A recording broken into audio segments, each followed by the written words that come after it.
कुरान कहता है सुम्मा लतुसअलुन्ना यौमा इज़िन अनिन नईम, क़यामत के दिन एक एक नेमतों का सवाल होगा, फ्रीज का सवाल होगा, ठंडे पानी का सवाल होगा, आइसक्रीम का सवाल होगा, या चलने वाले सीलिंग फैन का सवाल होगा, जलने वाले ट्यूबलाइट का सवाल होगा, बिछने वाले कालीन का सवाल होगा। ये सारी नेमतें तुम्हारे लिए, तुमने इसका शुक्र क्या अदा किया, इस नेमत के बदले में तुमने क्या किया। क़यामत के दिन पहला 4 सवाल बंदे से होगा। 4 सवाल का जवाब जब तक न दे दे बंदा अपनी जगह से हिल नहीं पाएगा। अगर वो नहीं है तो बंदा अपनी मर्जी के खिलाफ मर कैसे जाता है। कोई मरना नहीं चाहता है, हर आदमी चाहता है कि लंबी उम्र मैं जीऊं, 90 साल तक मैं जिंदा रहूं, मैं 50 साल ही में मर जाता है, 25 साल की जवानी में मर जाता है। जैसे जिंदगी मेरे कंट्रोल में नहीं है, मौत मेरे कंट्रोल में नहीं है, इस तरह ये या हमारे कब्जे की बात नहीं है। तो बस बात क़यामत की सदाकत की, जिस रब ने जिंदगी दी, जिस रब ने मौत दिया, उस रब ने कहा है कि क़यामत कायम होगी, तुझसे हिसाब लिया जाएगा। जिस तरह ये जिंदगी एक हकीकत है, उसी तरह क़यामत का हिसाब भी एक हकीकत है। वहां का सवाल जवाब भी एक फैक्ट है, वह हकीकत है। अगर कोई इनकार करेगा नहीं है वहां कोई सवाल जवाब, वह शख्स काफिर है, उसकी कोई हैसियत नहीं है, उसको उसमें और जानवर में कोई फर्क नहीं है। ये बगैर किसी चीज के ये दुनिया नहीं बनी है। यह दुनिया एक मतलब एक मकसद के तहत बनी है। वह मकसद यही है, यहाँ चंद दिन मुझको रहना है, खाना पीना है, सोना पड़ना है, शादी ब्याह करना है, बच्चे पैदा करना है। ये सारा काम सबसिडियरी काम है और मेन फर्क है इस दुनिया में अपने रब्बे करीम की इबादत करनी है। इबादत यही करनी है कि 8 घंटे की गहरी नींद के बाद 10 मिनट का टाइम निकाल के उस रब्बे करीम को फजर के टाइम में सजदा करते हुए कहना है, इलाही तेरा करोड़ों एहसान, तूने 8 घंटे की लंबी रात में गहरी नींद देकर तूने मुझ पर एहसान किया कि पिछले दिन की सारी थकावट भूलकर अब मैं नया काम करने के लिए मैं एनर्जी महसूस कर रहा हूं। तो जिस रब ने 8 घंटे की नींद दिया तो बाजार बाद में जाया जाएगा, पहले उस रब्बे करीम को सजदा किया जाएगा। दुकान बाद में खुलेगी, पहले जिस रब ने नेमत दी है रात की नींद की, उस रब की नेमत का शुक्रिया अदा किया जाएगा। जब बंदा नमाज़े फज्र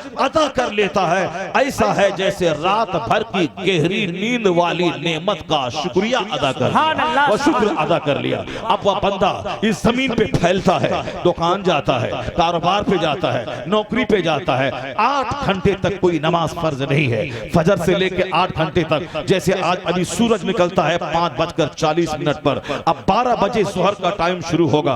अब आप जोड़ ले कि 6-7 घंटे के बीच में कोई नमाज फर्ज नहीं है, नफल नमाज है। बंदा इशराक पढ़े सवाब मिलेगा, चाश पढ़े सवाब मिलेगा, रात में तहज्जुद नफल पढ़े सवाब मिलेगा, लेकिन फर्ज नहीं है। तहज्जुद पढ़ना फर्ज नहीं है, इशराक पढ़ना फर्ज नहीं है, चाश पढ़ना फर्ज नहीं है। फर्ज है कौन सी नमाज?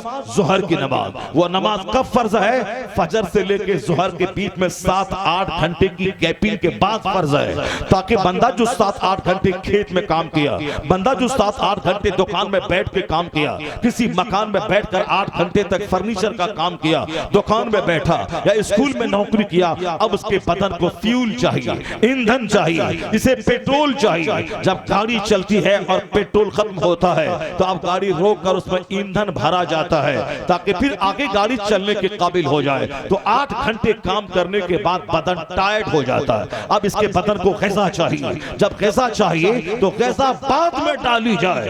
पहले जिस रब ने 8 घंटे काम करने का मौका अता किया, जिस रब ने हाथ दिया, जिस रब ने पांव दिए, जिस रब ने बाइक चलाने के लिए हाथ दिया, जिस रब ने मुझे दुनिया को देखने के लिए आंख दी, जिस रब ने सूरज की रोशनी को चमकाया, आंख रहे सूरज की रोशनी ना रहे, बंदा अपना हाथ भी देख नहीं पाएगा। सूरज है मगर आंख नहीं है तो बंदा अपना हाथ देख नहीं पाएगा।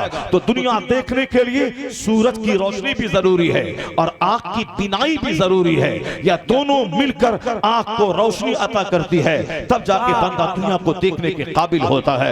यानी वहां आसमान से रहमत चलती है सूरज की और यहाँ आंख आगे बढ़ती है, दोनों मिलकर दुनिया के नजारे करने के लिए ताकत अता करते हैं। ये आंख बड़ी नेमत है। तो जिस रब ने 8 घंटे कमाने के लिए रोशनी दी, 8 घंटे कमाने के लिए बदन को ताकत दी, 8 घंटे कमाने के लिए हाथ जबान में बोलने बोलने की ताकत, आंख में बीनाई दी, तो जोहर के वक्त में दोपहर में खाना बाद में खाया जाएगा, पहले उस रब्बे करीम को सजदा किया जाएगा जिस रब्बे करीम ने 8 घंटे काम करने की ताकत अता कर दी। अगर अल्लाह फालिज मार देता तो बंदा चाह करके भी खेत नहीं जा पाता, दुकान में नहीं बैठ पाता, बंबई नहीं जा पाता, कलकत्ता नहीं जा पाता, बंदा सोचता नहीं है। इसीलिए बोलता है कि मैं 50 साल के बाद नमाज पढ़ लूंगा, 60 साल के बाद नमाज पढ़ लूंगा, अभी तो पेट का मसला है, अभी तो बाल बच्चों की परवरिश का मसला है। मैं कहता हूं अगर तुम्हें अल्लाह पांव ले ले, फालिज का हमला हो जाए, ये बता दे कि तू कलकत्ता कैसे जाएगा, ये बता दे तू बंबई कैसे जाएगा, ये बता दे स्कूल में नौकरी कैसे करेगा।